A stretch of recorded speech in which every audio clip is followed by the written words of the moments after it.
నల్లగొండ జిల్లా పోరాటాల ఖిల్లా, ఎన్నో ఉద్యమాల పురిటిగడ్డ.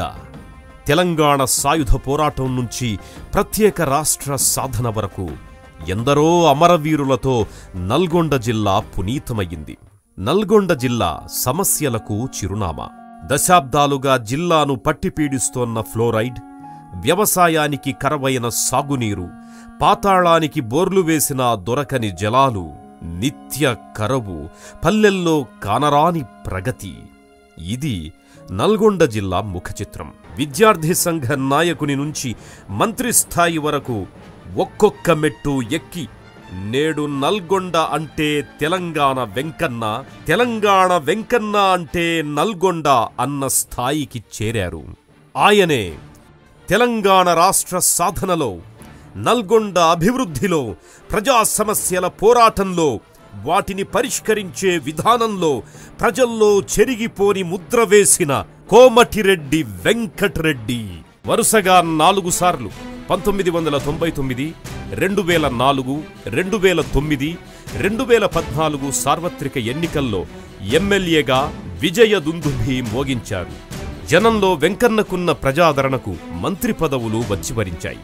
కోమటిరెడ్డి వెంకటరెడ్డి అనే నేను ఆంధ్రప్రదేశ్ రాష్ట్ర మంత్రిగా ఫ్లోరోసిస్ విశ్వరూపాన్ని, ప్రత్యక్ష నరకాన్ని ప్రపంచానికి పరిచయం చేసింది నల్గొండ జిల్లానే. అలాంటి ఫ్లోరైడ్ మహమ్మారిని తరిమి కొట్టేందుకు కోమటిరెడ్డి వెంకటరెడ్డి అలుపెరగని పోరాటం సాగించారు. జిల్లాను వణికిస్తోన్న ఫ్లోరైడ్ సమస్యను 2003లో అప్పటి గవర్నర్ సుర్జిత్ సింగ్ బర్నాలా దృష్టికి మరియు రాష్ట్ర ప్రభుత్వ దృష్టికి తీసుకెళ్లిన ఫలితం లేకపోయింది. ఫ్లోరైడ్ సమస్య తీర్చాల్సిందేనంటూ మార్చి 7 నుంచి 15 వరకు 9 రోజుల ఆమరణ నిరాహార దీక్ష చేశారు కోమటిరెడ్డి. ఫ్లోరైడ్ నుంచి జిల్లా ప్రజల్ని కాపాడాలంటే ఉపరితల జలాల ద్వారా సాగు, తాగునీరు అందించడమే పరిష్కారం. అందుకు శ్రీశైలం, నాగార్జున సాగర్ ప్రాజెక్టుల్లో జలజలా పారుతోన్న కృష్ణమ్మను పల్లెలకు రప్పించి తాగు, సాగునీరందించాలన్న దృఢ సంకల్పంతో ముందుకు సాగారు కోమటిరెడ్డి వెంకటరెడ్డి. నల్గొండ జిల్లా చిరకాల వాంఛ శ్రీశైలం ఎడమగట్టు కాలువ సొరంగ మార్గం. ఆ పనులను 3000 కోట్లతో ప్రారంభింపజేశారు. 160 కోట్ల రూపాయల నిధులు ఖర్చు చేసి 650కి పైగా గ్రామాలకు కృష్ణా జలాలనందించిన ఘనత ఆయన దీక్ష ఫలితమే. 700 కోట్లతో పాన్గల్ ఉదయ సముద్రం నుంచి బ్రాహ్మణ వెల్లంల ఎత్తిపోతల పథకం ప్రాజెక్టుకి శ్రీకారం చుట్టి పనులు పూర్తి చేసిన ఘనత ఆయన సొంతం. ఎన్నికల వరకే. ఎన్నికలు ముగిశాయంటే అభివృద్ధే నా నినాదం, పదవులు, హోదా అన్నీ నాకు తృణప్రాయం. తన 20 ఏళ్ల ప్రస్థానంలో నల్గొండ జిల్లాలోని ప్రతి గ్రామంలో దాదాపు 90% బీటీ రోడ్లు పూర్తి చేశారు. నల్గొండలో మహాత్మాగాంధీ విశ్వవిద్యాలయాన్ని స్థాపించి గ్రామీణ నిరుపేద విద్యార్థులకు ఉన్నత విద్యను అందుబాటులోకి తెచ్చిన ఘనత కోమటిరెడ్డి వెంకటరెడ్డికే దక్కుతుంది. తెలంగాణ వ్యాప్తంగా ప్రత్యేక రాష్ట్ర ఉద్యమం ఉవ్వెత్తున ఎగసిపడుతోన్న తరుణంలో ప్రజాభీష్టాన్ని వెంకన్న గౌరవించారు.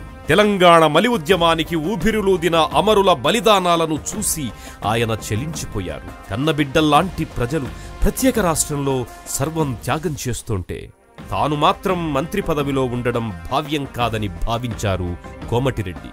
కేంద్రం, రాష్ట్రంలో కాంగ్రెస్ సర్కారుపై ఒత్తిడి పెంచే దిశగా తమ మంత్రి పదవిని త్యజించారు.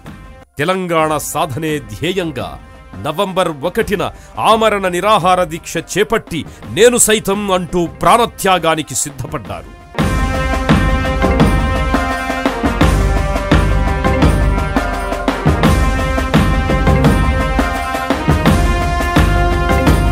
తెరాస సర్కార్ అధికారంలోకి వచ్చిన తరువాత శ్రీశైలం సొరంగ మార్గం, నక్కలగండి ఎత్తిపోతల పథకం పనులు ప్రారంభించాలంటూ అసెంబ్లీలో తన గళం వినిపించారు. స్పందించిన కేసీఆర్ ఎస్ఎల్బీసీ నక్కలగండి పనులపై ప్రత్యేక సమీక్ష నిర్వహించి ఆ పనులు తక్షణమే చేపట్టాల్సిందిగా ఆదేశించారు. బ్రాహ్మణ వెల్లంల ఎత్తిపోతల పనులను వేగిరం చేశారు. ప్రజాసేవే పరమావధిగా ఆయన పార్టీలకు అతీతమైన సేవలందించారు, అందిస్తూనే ఉన్నారు.